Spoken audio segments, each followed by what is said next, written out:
संसार के सभी प्राणी, समस्त जीव, समस्त दुखों के कारण तथा उन दुखों से निवृत्ति एवं पूर्ण आनंद की प्राप्ति का अभिलाषी है।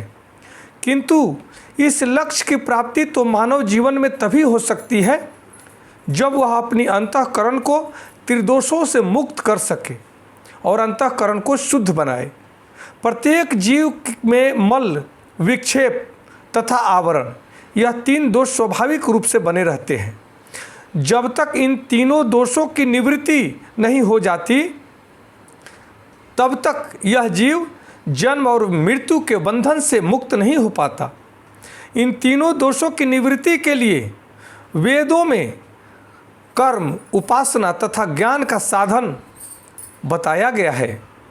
जब जीव के मल दोष की निवृत्ति निष्काम कर्म द्वारा हो जाती है तब वह विक्षेप दोष को दूर करने के लिए साकार या निराकार उपासना प्रारंभ करता है, किंतु उसे भक्ति का अनुभव नहीं होता और जीव के मन में ब्रह्म जिज्ञासा या मुक्ति का जिज्ञासा जागृत हो जाती है।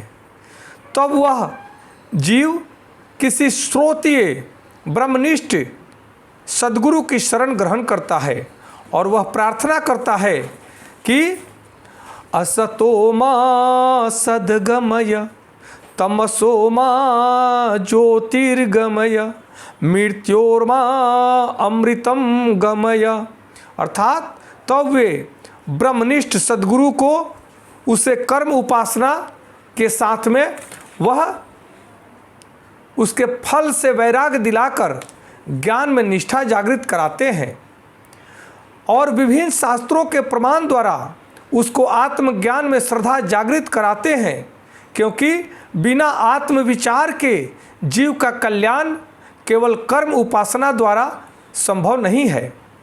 जब कोई मुमुक्षु शास्त्र अध्ययन करता है तब वह बारंबार यह लिखा पाता है कि ज्ञान के बिना मोक्ष नहीं होता।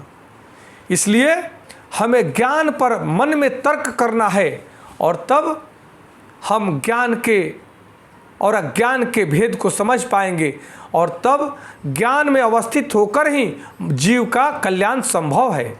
नमस्कार, धन्यवाद। जय श्री कृष्ण।